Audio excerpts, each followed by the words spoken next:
Would you agree that conditions for keeping a defendant locked up should be based on whether the defendant is a threat to public safety and or likely to fail to appear back in court, and not the ability to pay bail? What has come to light is how people have unfortunately used the Walker Straw tragedy, even going so far as to use it in commercials, re-traumatizing families. Now, under my plan, the perpetrator wouldn't have been able to get out if he paid $1,000 or $100,000.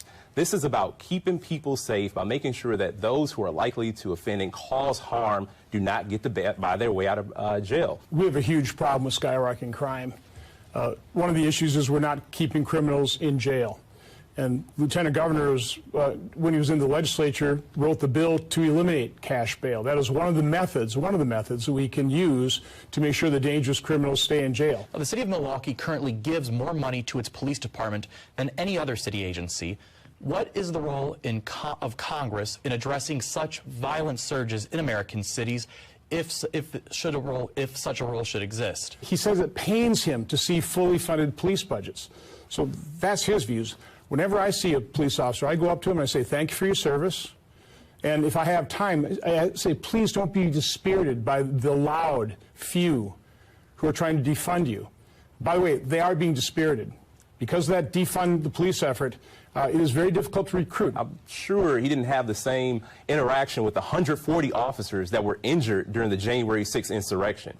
One officer was stabbed with a metal stake, another crushed between a revolving door, another hit in the head with a fire extinguisher. So when we talk about respect for law enforcement, let's talk about the 140 officers that he left behind because of an insurrection that he supported. So let's talk specifically about what you would do at the national level regarding abortion. The senator called the overturning of Roe versus Wade a victory. He celebrated the Dobbs decision, and he said that if women don't like the laws of their state, like the 1849 criminal abortion ban we have here, he said they can move.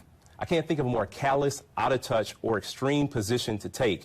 If I were in the U.S. Senate, I would absolutely vote to codify Roe versus Wade to protect the right to an abortion and the right to choose into law once and for all to protect women's rights. By the way, the most extreme position here would be no limits on abortion whatsoever, allowing abortion right up to the moment of birth, which is what the Lieutenant Governor supports.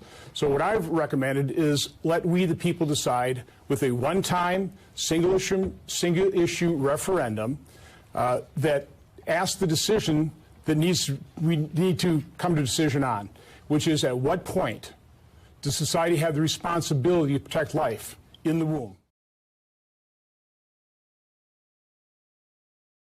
Thanks for watching our YouTube channel. Follow today's top stories and breaking news by downloading the NBC News app.